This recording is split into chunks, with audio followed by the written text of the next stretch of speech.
Hey everybody, and welcome to the 5 Bytes podcast. I'm your host, Rory Monahan. Coming up on this week's episode, unfortunately, the year starts with more tech layoffs. A roundup of Patch Tuesday news, including a problematic Bitlocker patch, and just before the holidays, Microsoft put most people's home routers' IP addresses in their DNS. For this and more, keep listening to this episode of the podcast, which as always is brought to you by my sponsors. And that includes ControlUp, end-to-end digital experience management for the work from anywhere era. ControlUp, happy users, happy IT. And also brought to you by Network's Policy Pack, where you use Group Policy, Policy Pack Cloud or MDM to remove local admin rights, manage and lock down applications, Java, browsers, and mitigate ransomware, plus more.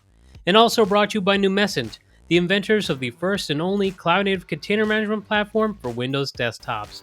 If you enjoy the show each week, you have these awesome sponsors to thank. And now for some news.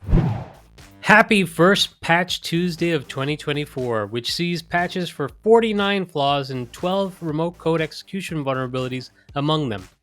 Only 2 vulnerabilities in the lot were classified as critical, with one being a Windows Kerberos security feature bypass and the other a Hyper-V remote code execution vulnerability. A total roundup of the 49 flaws that were patched. It includes 10 elevation of privilege vulnerabilities, 7 security feature bypass vulnerabilities, 12 remote code execution vulnerabilities, 11 information disclosure vulnerabilities, 6 denial of service vulnerabilities, and 3 spoofing vulnerabilities. Patched is vulnerability CVE-2024-20677, which is a Office remote code execution vulnerability that allows threat actors to create maliciously crafted Office documents with embedded FBX 3D model files to perform remote code execution. Also patched is CVE-2024-20674, which is a critical Windows Kerberos bug that would allow an attacker to bypass the authentication features of the OS.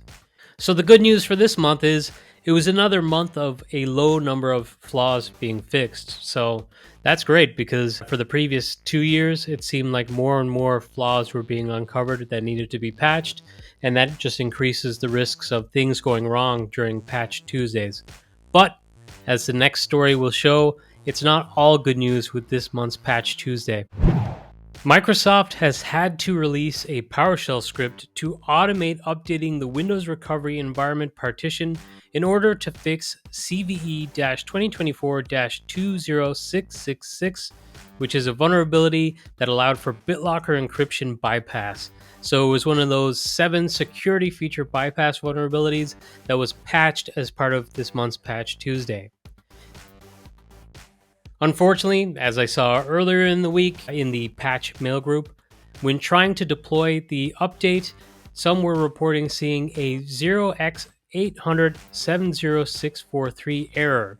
And Microsoft explains that this happens because instead of displaying a CBS_E_insufficient_disk_space error when the WinRE partition is not large enough for the patch, Windows Update incorrectly says that it's this generic 0x error, which has a description of error install failure. This happens because the WinRE image file, or winre.wim, deployed when installing the KB5034441 update is too large for the recovery partition. And to address the issue, Microsoft advised users to create a larger WinRE partition to have enough room for the patch to install. Unfortunately, there's several steps for doing this, so there's a script that has been made available by Microsoft which automates this and makes it straightforward. Interestingly, as noted on Reddit and also in the patch mail group, server editions are also affected by the same vulnerability, but for server 2016 and 2019, there's no patch available. And the FAQ for the vulnerability states, quote, if your version of Windows is not listed above, note server 2016 and 2019 are not, you can download the latest Windows Safe OS dynamic update from the Microsoft Update catalog. You can then apply the WinRE update C, add an update package to Windows RE. And to automate your installation, Microsoft has developed a sample script that can help you automate updating WinRE from the running Windows OS. And please see KB5034957. So that is an interesting and possibly a dangerous precedent where they're aware that there's this vulnerability that exists on older operating systems such as Server 2016 and 2019, but they're not making an update available. Maybe they're thinking that it's not going to be as relevant because possibly not many organizations use Bitlocker on their servers running in the data center. Hopefully that's it, and hopefully this is not a sign of things to come for other updates in future. BleepyComputer.com has reported that once again, malicious advertisements for popular software and Microsoft Teams phishing messages have been used by cyber gangs to push signed malicious MSIX packages. If you are a regular listener to the podcast, you may recall that I covered the fact Microsoft previously disabled the MS App Installer Protocol Handler back in February of 2022. Well, Microsoft has moved to once again disable the MS App Installer Protocol Handler, and Microsoft has recommended installing the patched App Installer version 1.21.3421.0 or later to block exploitation attempts. And the App Installer app, of course, is Windows Package Manager. And Microsoft also advised administrators who can't immediately deploy the latest App Installer version to disable the protocol by setting the group policy Enable MS App Installer Protocol to Disabled. I do wonder if this affects some vendors who were providing app libraries or apps in MSIX format with their own solutions that relied on the MS App Installer Protocol Handler as part of their update mechanism. I know a couple years ago at the App Manage event, there were some vendors who had products that were doing that. I wonder if they've been able to pivot to using Windows Package Manager instead, which I thought was interesting. The new version of Teams that came out a few months ago, I saw that they've updated the information on the store, and it now has the App Installer application, which is Windows Package Manager, as a prerequisite. So I'm guessing going forward, the main update mechanism is going to be Windows Package Manager. It's a bad start to the year for tech, as there has been more high-profile layoffs at companies such as Twitch, Duolingo, and Citrix. Citrix are reported to have laid off 1,000 employees, or about 12% of their workforce. And CEO Tom Krause stated, quote, "We are working with partners who will rehire many of those individuals to continue providing outsourced services to Cloud Software Group," end quote. So I didn't see any more information on that other than this statement that was included by CEO Tom Krause. I'd be interested in that because obviously one of the things that Citrix did after the acquisition by Tibco was they started to take some of the larger accounts for themselves and were giving smaller accounts to some of the partners. So I wonder if they've got these relationships with partners where they're going to try and move some of their employees who've been let go to work for these partners instead. I guess that remains to be seen, and this is just something that was put in that statement, which may be kind of like a cushion statement. So I guess we'll wait and see if that actually comes to fruition. And on the last episode of the podcast, I covered some of the big stories of 2023, and one of those stories was all of the layoffs from last year. And in that segment, I went through some of the data from sources like TechCrunch.com, which showed that the first months of 2023 were by far the most active for layoffs.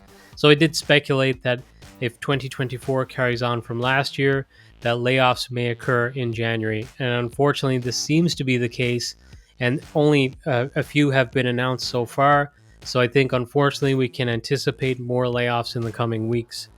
I do want to wish the best for all those at Citrix who undoubtedly must have low morale, having lost many colleagues. And of course, I wish the best to all of those who were affected and let go. I hope you find a new job quickly. Earlier in the week, Reuters covered a story that cited an anonymous source stating that HPE, or Hewlett-Packard Enterprise, was in talks to buy Juniper Networks in a deal valuing the network gear maker at about $13 billion.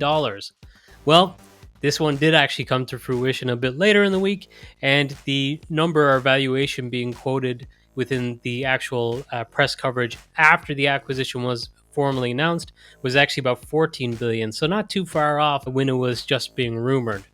and shares of Hewlett-Packard fell 7.7% as these rumors were being reported, while Juniper jumped about 21% in extended trading.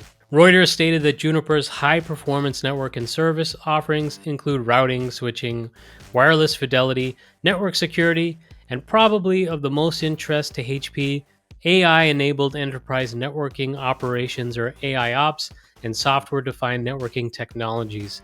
So a way for HP to possibly start to innovate on their already considerable network offering and bring some of that AI goodness that's all a buzz right now. And unfortunately, I'm sure in weeks or months from now, when this acquisition has settled, there's probably going to be some layoffs as these organizations become merged.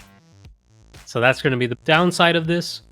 I was having a chat with some of my friends in the industry a few days ago, and I was just thinking, like, at least in end user computing, I don't know if there's going to be too many acquisitions in the coming year, because I would think the biggest player in the space would be Microsoft, and I think they're going to be prioritizing AI. So maybe some of the more traditional players in end user computing would not be acquired until they've got at least some AI features that Microsoft wants to latch onto. At least that's just my opinion. I am not some business-minded, big picture thinker by any means, but that's kind of just the layout of things and how I see it. In a move similar to the one made by Tibco post-Citrix acquisition, Broadcom are said to be taking over large customer accounts directly, effective immediately. Channelweb.co.uk reports that this includes around 2,000 accounts, with the threshold set reportedly at $500,000 or more in annual revenue. The leak came from a document that was shared during an informational session that Broadcom hosted with VMware partners on January 4th, but at the time of scripting this episode of the podcast, Broadcom had declined to comment on the leak. So I admit this story is a little bit old because I did the New Year episode, which was a roundup mostly of stories from 2023.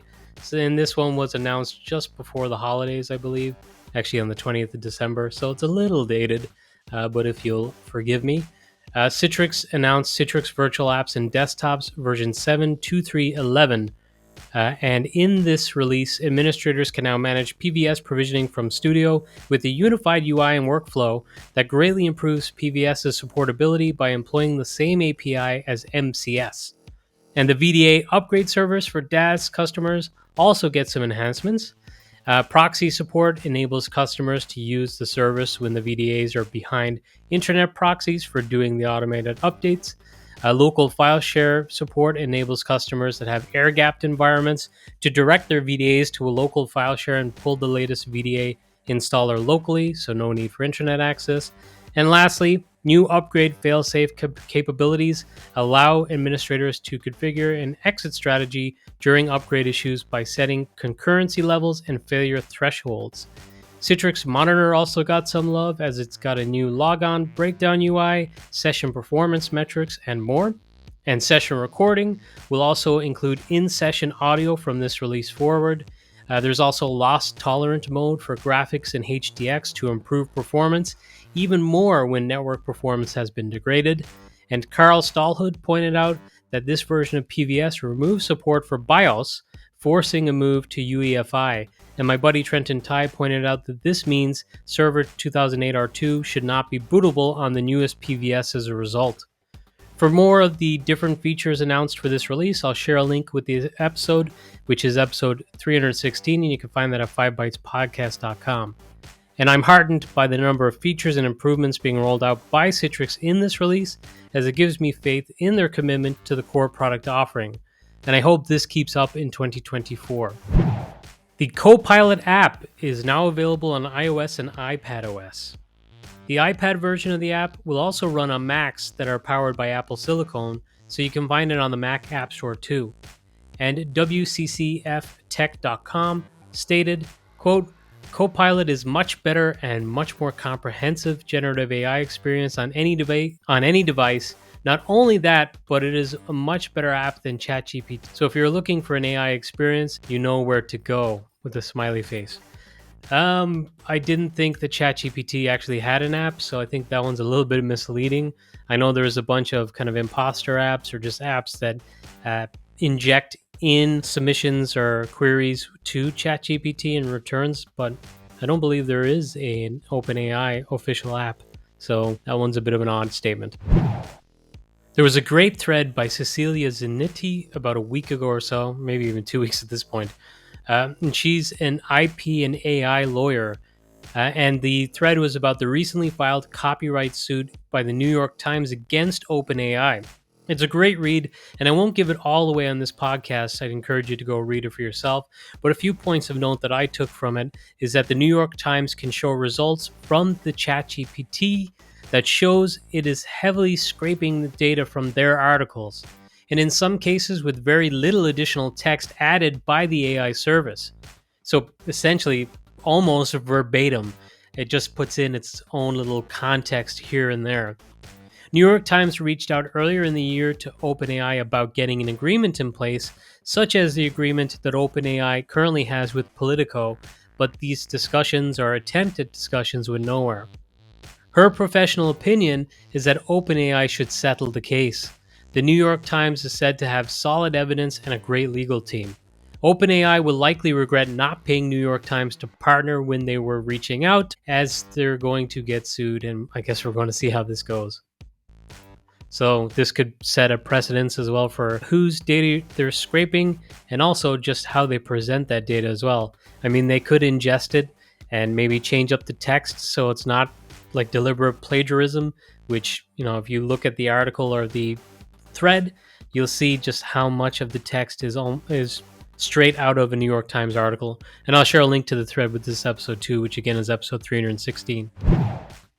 In some more AI-related news, I saw a fascinating thread on Twitter on AI and large language models, stating particularly when handling queries about programming languages, the models become dated and even start to drift in quality over time as they do not adapt as inputs change over time.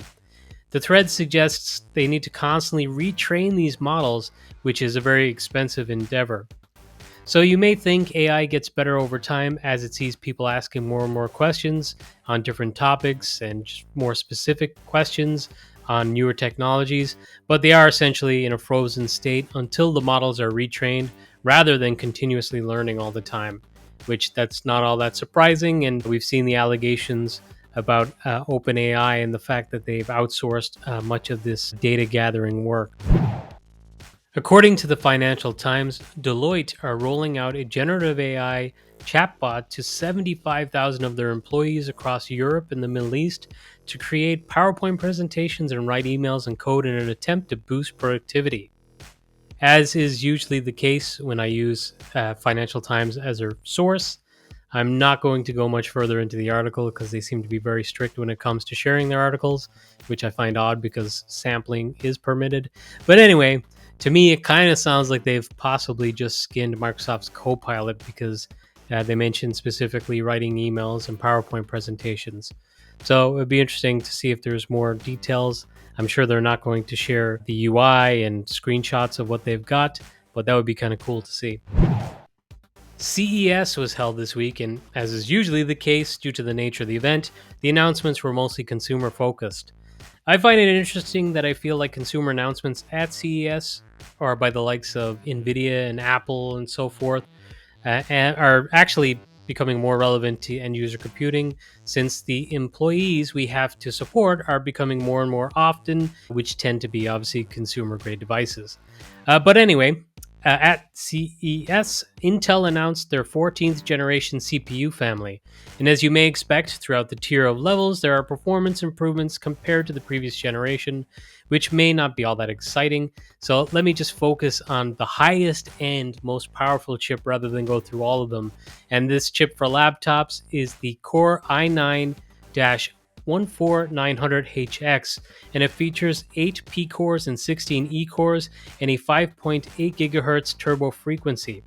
Intel claims it beats AMD's Ryzen 7945X3D in gaming performance by 17%, and it's also 51% faster than the Ryzen 7945HX for multitasking a virtual production using Unreal Engine's 5's Meta, Human Generator, and Reality Capture software. So obviously that high end and it's consumer grade. They're pitching this towards gamers. Even the new i7 has 20 total cores. Isn't it crazy to see how many cores are now available in consumer grade laptops? And yet, it's like the theory on road traffic management. Some say it's pointless building bypasses, new freeways, or putting in extra lanes on existing roads because all that does is invite more traffic.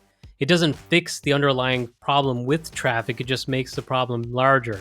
Well, it kind of seems like hardware manufacturers are starting to provide greater power to consumers, but poorly written applications are still just gobbling up all the resources that become available, just like they always have.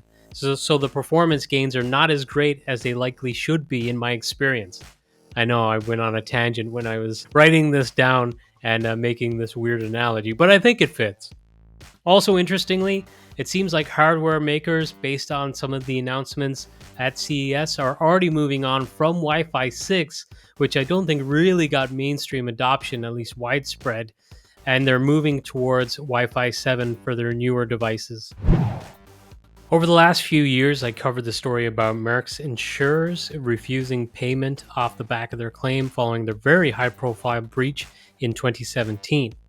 Well, the insurance company then claimed the breach as due to an act of war, which waived their responsibility to compensate, at least in their opinion. And in 2022, a court ruled the act of war exemption did not apply in this case, and now the Record media is reporting that Merck and their insurer have reached an undisclosed settlement.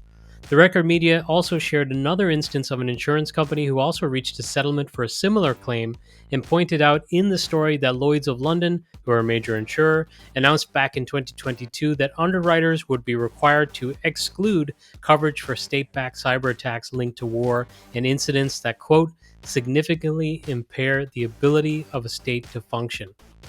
So this was obviously a reaction to the Merck story and how it was playing out. Insurers are moving to change the verbiage in their coverage to exclude attacks from nation-state actors. And obviously what happened to Merck was a few years ago, so I think they've kind of become the precedent, and insurers are now taking action so they don't become liable in some way. Luckily for Merck, because they were before this change, it sounds like they at least reached some sort of settlement with their insurer. But in the future, because these policies are going to be written in, at least nation-state-backed attacks are likely not to be covered by cyber insurance policies. In a story about an IT project that was too big to fail, or is still too big to fail, unfortunately, over in the UK this week it was revealed that their postal service extended their support contract with Fujitsu despite a very public high-profile scandal related to a £2.3 billion Horizon System project. So Horizon System, I believe, is the internal name for this system that they're using within their mailing service. And I covered the Horizon System on the podcast last year, as it was being widely reported that faults in the Horizon System led to hundreds of false prosecutions carried out by the internal post office investigators with the help of Fujitsu. The UK press interviewed victims of the scandal at the time who told of how their lives were ruined by the accusations and by the impending investigation. Despite this, the contract with Fujitsu has been extended, as it seems the current state of the project leaves the post office in a position where they cannot move to some other company for help. So like I said, a project that's too big to fail, it's too far down the line, and it's too complicated, I guess, for some other vendor to come in and just start to handle it. A tender document stated, quote, "The program to transfer the services to a new cloud provider created fundamental technical challenges that the post office could not economically and technically overcome, and the business has taken the decision to pivot back to the Fujitsu-provided Horizon data centers until the successful transfer of services out of Horizon and into its replacement new branch IT." Oof. This one is a little bit dated too, to be honest, but Google has identified an issue when upgrading to Android version 14 that makes certain management policies permanent. Google recently identified two issues in Android 14 that make some management policies permanent on non-Samsung devices. When a device is upgraded from Android 13 to 14, certain settings will be made permanent on the device. And additionally, when devices that have been upgraded to Android 14 are rebooted, other settings are made permanent on the device. For example, Let's say you are managing a device with a personally owned work profile running Android 13 with the settings block camera and block apps from unknown sources enabled in the management profile. Well, when the device updates to Android 14, the camera will become permanently blocked, even if you later disable the block camera setting in Intune. After the update to Android 14, when the device reboots, apps from unknown sources will also become permanently blocked, even if you later disable block apps from unknown sources in iTunes. And due to the severity of this issue, they do not recommend updating non Samsung devices to Android 14 at the time of recording. In an update to a previous story I covered about Apple pulling products that feature the oximeter, such as Apple Watch Series 9 and Ultra 2 series, well, the ban that came into effect after the ruling in favor of Massimo has been temporarily suspended. The lawsuit between Apple and Massimo will resume next week on January 15th. However, Apple is acting swiftly and recently submitted new designs to US authorities. Massimo, by the way, is said to actually want to make the technology available to Apple for a fee. So, Apple could just pay Massimo and all would be right, I guess. I saw a recent Citrix article, CTX 585692, was shared, which shows that the FSLogix app services used in VDI profiles often stops after a Windows update, and there is a solution which they say is to disable Citrix API hook for FRXCVSVC.exe by modifying the hook registry, which is HKLM system current control set services CTX UVI, and the value for UVI process excludes, and add in that FRX svc.exe, then reboot the VDA to make sure this takes effect.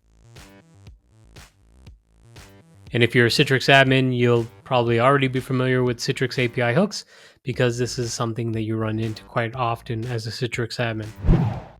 I saw an interesting note that was shared on social media, and it's something that appears at the top of the Autopilot landing page within the Microsoft documents. And that is that Microsoft recommends deploying new devices as cloud native using Microsoft Entra Join. And deploying new devices as Microsoft Entra hybrid join devices is not recommended, including through Autopilot. And they link off to more information on Entra Join versus Entra hybrid joined in cloud native endpoints. And I can't remember seeing this before, at least on Microsoft sites. I know that Microsoft employees on social media have suggested this for a while, and certainly some of the consultants and MVPs have been recommending this for years. But it's interesting to see it on an official Microsoft documentation as well. I saw a tweet around the holidays, I believe, that the next version of Master Packager Dev will allow vendors to create an MSI package that can check dependencies and install if missing from WinGet. So that's something to look forward to. GitHub.com users must enable two-factor authentication by January 19th of this year. So I believe that's about a week away. And no worries if you do not do it before then.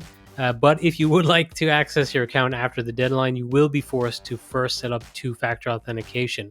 And this does not impact those using business or enterprise offerings. In an absolutely bizarre story, users on the Hacker News forum pointed out before the holidays that Microsoft temporarily added IP address 192.168.1.1 to their DNS. I did not see any reports of issues caused by this change, and I would think there is just a possibility that calls to Microsoft's hosted services that use Microsoft.com may have failed if it happened to resolve to the user's home router instead of Microsoft.com, but it appeared to be resolved quick enough that perhaps it didn't impact anyone long enough to register. That, and I'm struggling to think of a service that actually uses Microsoft.com's domain explicitly. I believe most use different domains or subdomains, but I could stand corrected on that.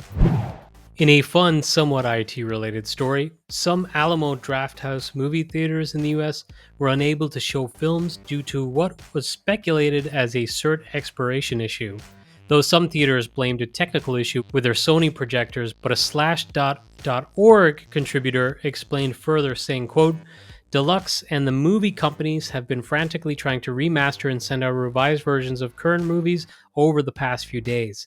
Nobody knows what will happen to older movie titles since everything mastered by Deluxe since 2011 may be affected and may need to be remastered if it is to be shown in movie theaters again. As of New Year's Day, it was believed the issue had been resolved and that the Cert may or may not have expired on December 30th, which to me sounds plausible at least. Right? The Cert had probably been in use for some time and it just happened to expire. So those kind of recent movies that were maybe sent out a few weeks ago would stop working, and unfortunately those ones are still being shown in the theaters. Therefore, they needed to get them remastered, re-signed, and sent out again in order for those Alamo Drafthouse theaters to be able to show them. Now, those older movies, that's going to be another fun one. Like if there's like a 10th or maybe 20th year anniversary screening, they're going to need to remaster those old movies and reapply a cert again. So details of this last story were actually coming to light as I recorded episode 314 of the podcast, but I figured it is not enterprise related, so I didn't include it on that episode. But since then, I read a new detail that made me reconsider. So, it's old hat now, but I'm sure you all heard of Rockstar Games getting breached with someone leaking clips of their highly anticipated Grand Theft Auto 6 game. Well, the person who breached them is allegedly Aryan Kurtaj from Oxford, who is 18 years old and a member of Lapsus, and is reportedly autistic, with the court deciding he was unfit to stand a criminal trial. So the jury was simply asked to just give a verdict on whether or not he was guilty, and rather than being sentenced to prison, he has been put under an indefinite hospital order due to his autism and the fact he intends to return to cybercrime as soon as possible. The jury was told that while he was on bail for hacking NVIDIA and BT, and actually in police protection at the time at a Travelodge hotel, he continued hacking and carried out the attack to steal GTA 6 clips, all despite having his laptop confiscated. And the story suggests he reportedly managed to breach Rockstar using an Amazon Fire Stick, his hotel TV, and a mobile phone. So, I mean, the fact that he was in police protection when he launched the attack that breached Rockstar and stole those clips that was very valuable, obviously, to them, and he has intent to return to cybercrime as soon as possible, it kind of makes sense for there to be this indefinite hospital order, although it does seem a little shaky legally to just indefinitely keep someone in a hospital. So I heavily edited this episode just because it's been so long between episodes. There was a whole lot to cover, and there's some stories that I just did not cover at all. I just completely scrapped them. So there may be some stuff next week that was reported in mainstream media this week, but we'll wait and see. Also, there was that issue of the Bitlocker patch problem and the script that was released, but I assume there's going to be some more patch fallout. Although there wasn't in the last month or so. There was only one that I can remember, but you can expect some patch fallout news possibly next week or the week after. So, yep, thank you if you stuck through this whole episode's news, because there was a lot, even though I had to cut some. It was still long. And yeah, let's get on to the first scripts, tricks, and tips of the year. On Twitter, Thorsten shared an old how-to from Adam Bertram on how to build an interactive menu with PowerShell. So that's one worth checking out. Taylor Alexis had a tweet before the holidays about Hack the Box, which I find really, really interesting and something I definitely want to try out myself. But essentially it looks like a isolated box, and there may be like a known vulnerability that you could potentially try to hack and get access to that box using known vulnerabilities. It seems like a fun way to pass some time. Michael Niehaus had a blog post just after Christmas on the new community modules for Microsoft Autopilot. So if you're using Autopilot and you want to check out the modules, he's got some information on those. I saw a nice, useful blog post for pretty much anyone in the endpoint management game, and it's on how to create a free lab for Microsoft 365 in Intune. And I know on previous episodes I covered the developer license that you can get for some of the Microsoft cloud services, and that uses this along with access for Intune. So definitely one that a lot of people want to check out. The awesome Aaron Parker had a blog post on validating user acceptance testing images with Azure Pipelines and Pester. So if you're into automating your validation of UAT images, check this out. And finally, just to plug a couple of things that I'm involved with, if you don't mind, I published a blog post on my own site, rorymon.com, on my lessons learned with Chocolatey and WinGet. So I created an automation script for my packaging and patching efforts. And in doing so, I used WinGet and Chocolatey as a couple of my sources. And I share some of the lessons I learned when trying to integrate and work with those products. Finally, on Christmas Day, Numescent, who's my employer and who's also a sponsor of this show, shared a tweet and a post on other social channels that was a video of yours truly, but we announced a giveaway of some Numescent swag to those who like and share the post of the actual video. So if you'd like some cool swag that includes a really nice shirt that we were giving away, we gave a similar shirt away, I believe, at the IOCS conference in Las Vegas, and it was very popular there. But if you'd like one of those shirts for yourself, along with some other swag, be sure to like and share and follow on the social media channels to be in with the chance. Well, that's it for this episode. Again, it was a long episode. I apologize. I'll try to make sure next week's episode's a bit shorter at least. There was a lot to cover. And thank you all so much for listening. And I may tweak the format of the show in the coming weeks, as I usually do in the new year. But thanks again.